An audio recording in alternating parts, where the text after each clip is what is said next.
Mamasyal tayo, libutin ang mundo, magawak-hawak ng kamay.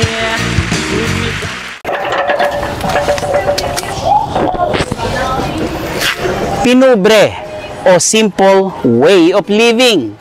Yan ang konsepto ng isa sa mga hotel dito sa Siquijor.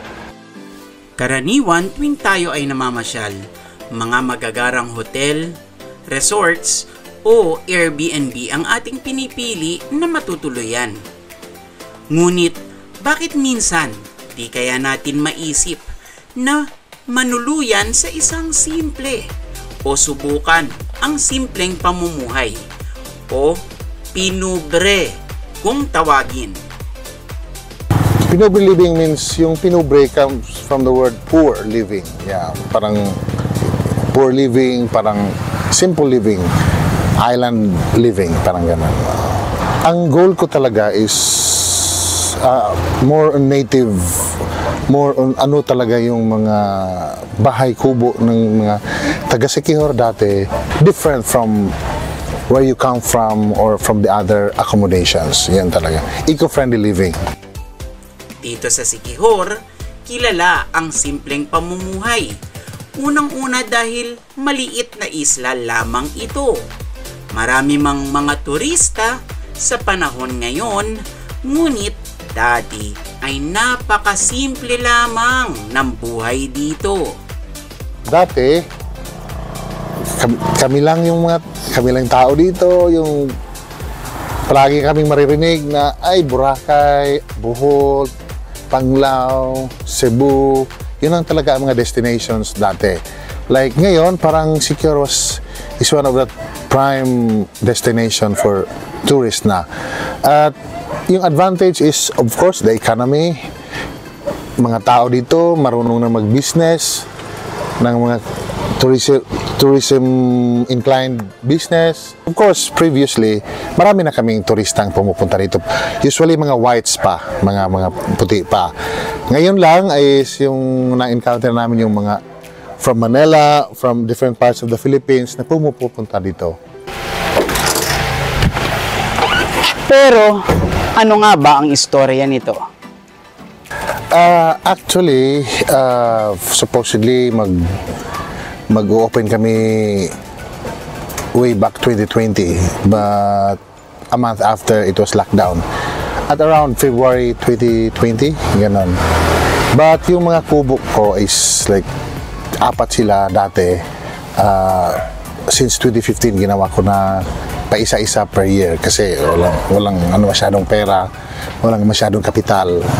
So here comes 2019, late 2019 until 2020, nag-landscape ako, gumawa ko ng mga sariling outdoor comfort rooms, plumbings, and electricals.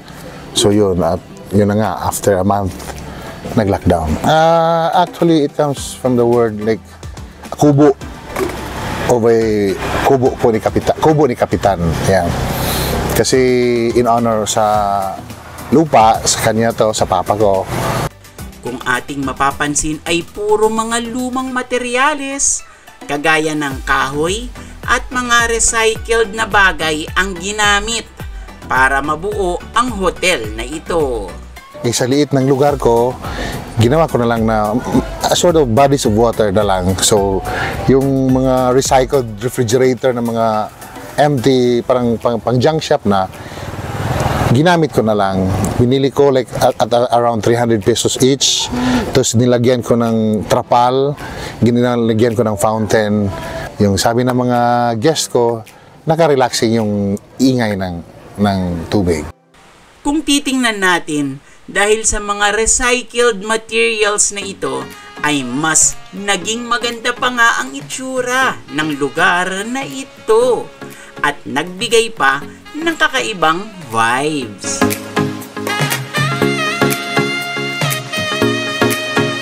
Kung sa mga kwarto naman ang ating pag-uusapan, ay unique ang bawat isa nito dahil iba-iba ang ayos at itsura sa loob.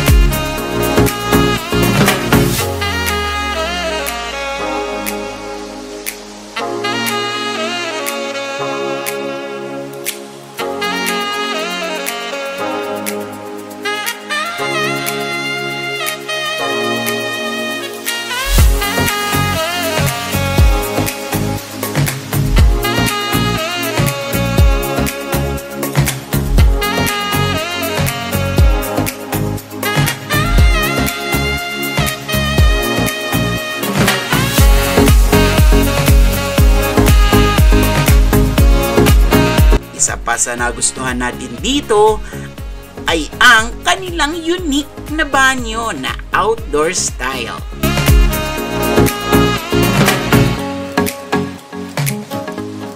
They want something new, something different.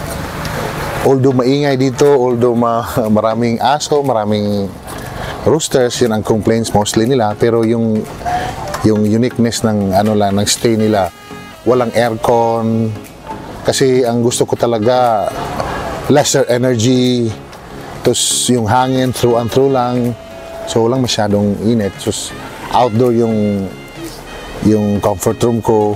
Parang dati-dati na naliligo tayo sa sa labas, may timba, may drum na full of water, parang ganon. Bukod sa ganitong kakaibang mga hotel at magagandang tanawin, bakit ba natin kailangang bisitahin ang Siquijor? The whole Siquijor is like island resort already. So you go into the mountain, 10 minutes doon ka na sa mountain, 10 minutes drive, go back to the beach. We have protected areas with white sand beaches din. May bars kami, may nightlife din kami, may mga convenience stores din kami. Yun, parang a little of everything na dito sa Siquijor.